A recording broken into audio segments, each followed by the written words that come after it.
നമസ്തേ, എല്ലാവർക്കും പുതിയൊരു വീഡിയോയിലേക്ക് വീണ്ടും സ്വാഗതം. നമ്മൾ പഠിച്ചുകൊണ്ടിരിക്കുന്നത് സ്വരാക്ഷരങ്ങളുടെ ഭേദങ്ങളാണ്. അപ്പോൾ സാമാന്യമായിട്ട് 2 ഭേദങ്ങളുണ്ട്. അത് നമ്മൾ പഠിച്ചു. ഒന്ന് ഹ്രസ്വസ്വർ, അത് കഴിഞ്ഞ വീഡിയോയിൽ നമ്മൾ പഠിച്ചു. ഇന്ന് പഠിക്കാൻ പോകുന്നത് ദീർഘസ്വർ. ഹ്രസ്വസ്വരം സന്ധിസ്വരമാണ് സാമാന്യ ഭേദം. നമ്മൾ ഉച്ചാരണത്തിൻ്റെ അടിസ്ഥാനത്തിൽ സ്വരങ്ങളെ 3 തിരിച്ചിട്ടുണ്ട്. അതായത് ഹ്രസ്വസ്വർ, ദീർഘസ്വർ, പ്ലുതസ്വർ. അപ്പോൾ രണ്ടും കൂടിയാണ് നമ്മൾ പഠിച്ചുകൊണ്ടിരിക്കുന്നത്. അതായത് നമ്മൾ ബേസാണ് പഠിക്കുന്നത്, ഹിന്ദിയുടെ ബേസാണ് പഠിക്കുന്നത്. അപ്പോൾ നമ്മൾ ആഴങ്ങളിൽ അങ്ങ് ഇറങ്ങുന്നില്ല, നമ്മൾ ബേസാണ് ഇപ്പം പഠിക്കുന്നത്. അതുകൊണ്ട് ഷോർട്ടായിട്ട് പഠിക്കുകയാണ് കേട്ടോ. ऐसे स्वर जिनका निर्माण 2 स्वरों के योग से हुआ है उन्हें संधि स्वर कहते हैं. इनकी संख्या 7 है. അതായത് 2 സ്വരങ്ങൾ കൂടിച്ചേർന്നുണ്ടാകുന്ന സ്വരത്തെയാണ് നമ്മൾ സന്ധിസ്വർ എന്ന് പറയുന്നത്. സന്ധിസ്വർ സ്വരത്തിൻ്റെ സാമാന്യ ഭേദങ്ങളിൽ ഒന്നാണ്. 2 ഭേദങ്ങളുണ്ട്, ഹ്രസ്വസ്വറും സന്ധിസ്വറും.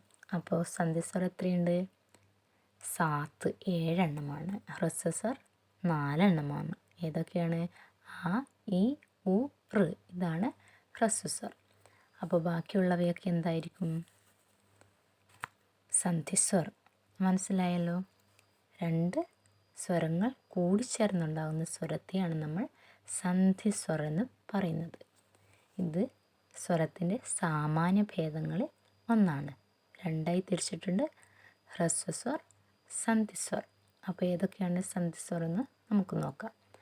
ആ, ഈ, ഉ, എ, ഐ, ഓ, ഔ. ഈ 7 അക്ഷരങ്ങളാണ് സന്ധിസ്വരങ്ങളിൽ വരുന്നത്. അപ്പോൾ നമ്മൾ പഠിച്ചു, 2 സ്വരങ്ങൾ കൂടിച്ചേർന്നുണ്ടാകുന്ന സ്വരത്തെയാണ് നമ്മൾ സന്ധിസ്വർ എന്ന് പറയുന്നത്. അപ്പോൾ ആ എന്നുണ്ടാകുന്നത് ആ പ്ലസ് ആ. ആയും ആയും കൂടിച്ചേർന്നാണ് ആയ ഉണ്ടാകുന്നത്. ഈയും ഈയും കൂടിച്ചേർന്നാണ് ഈ ഉണ്ടാകുന്നത്. ഊയും ഊയും കൂടിച്ചേർന്നാണ് ഊ. ആ പ്ലസ് ഈ ആണ് ഏ. ആ പ്ലസ് എ. ആ പ്ലസ് എ എന്താണ്? ഐ. ആ പ്ലസ് ഉ ഓ.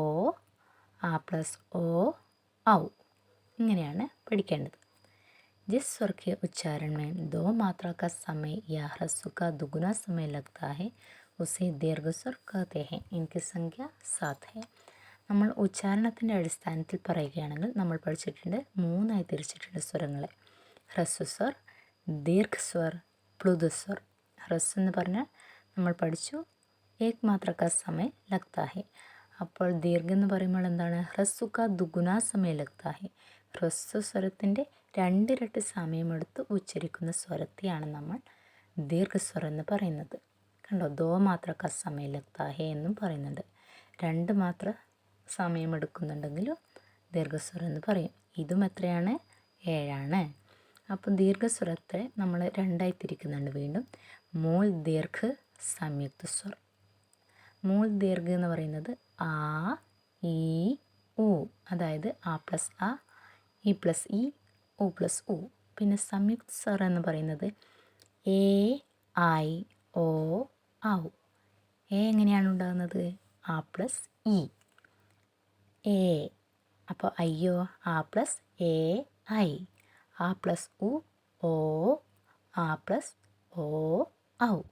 ഇങ്ങനെയാണ് സംയുക്ത സ്വരങ്ങൾ ഉണ്ടാകുന്നത്. അപ്പോൾ നിങ്ങൾക്ക് ക്ലിയറായി എന്ന് വിചാരിക്കുന്നു. നന്നായി പഠിക്കുക. അപ്പോൾ ഷോർട്ടായിട്ട് നമ്മൾ പറയുകയാണെങ്കിൽ ദീർഘസ്വരവും സന്ധിസ്വരവും എന്താണ്? ഒന്ന് തന്നെയാണ്. ഉച്ചാരണത്തിൻ്റെ അടിസ്ഥാനത്തിൽ പറയുന്നു. പിന്നെ എന്ത് പറയുന്നു?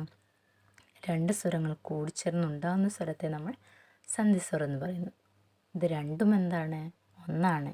7 അക്ഷരങ്ങളുണ്ട്, എല്ലാം ദീർഘസ്വരങ്ങളാണ് കേട്ടോ. ആ, ഈ, ഉ, എ, ഐ, ഓ, ഔ. ഈ 7 അക്ഷരങ്ങളും പഠിച്ചു വെക്കുക. അപ്പോൾ വീഡിയോ ഇഷ്ടമായി എന്ന് വിചാരിക്കുന്നു. എല്ലാവർക്കും മനസ്സിലായി എന്ന് വിചാരിക്കുന്നു. വീഡിയോ ഇഷ്ടമായാൽ ലൈക്ക് ചെയ്യുക, ഷെയർ ചെയ്യുക, കമൻറ്റ് ചെയ്യുക, സബ്സ്ക്രൈബ് ചെയ്ത് സപ്പോർട്ട് ചെയ്യാൻ മറക്കരുത്. അപ്പോൾ അടുത്ത വീഡിയോയിൽ കാണുന്നത് വരെ ധന്യവാദ്.